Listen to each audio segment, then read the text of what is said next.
guys, gagawin ngayon. So magpapalit po tayo ng downlight. Tapos magagamit tayo ng splice connector. Ayan. So magpapalit tayo ng LED bulb. Tapos lagyan natin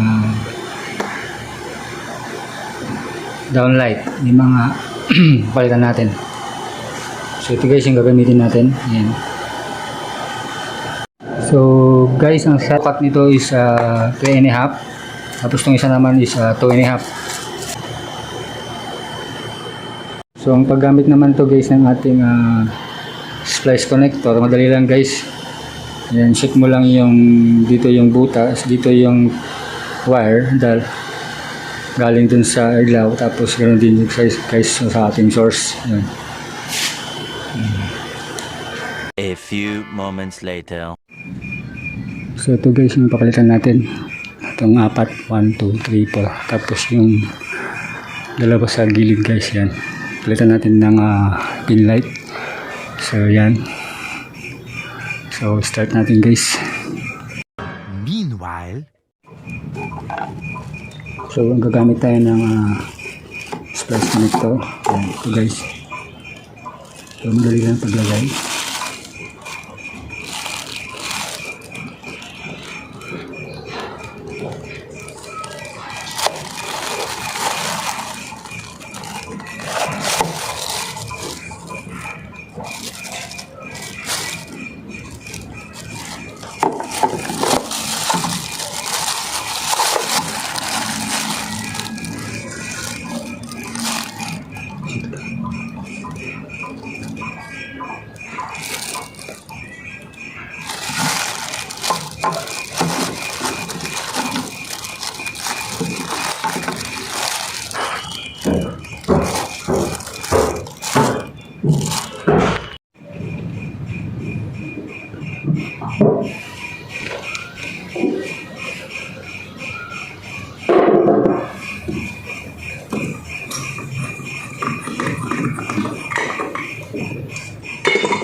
So yan guys yung papalitan natin yan.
So yun guys, yung apat. Yan.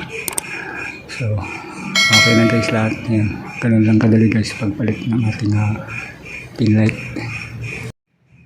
So yun guys, natapos na rin ang ating paglagay ng ating pin light. So again guys, this is Jawbone TV. Don't forget to subscribe, like and share. At shoutout pala guys sa ating mga bagong subscribers, viewers.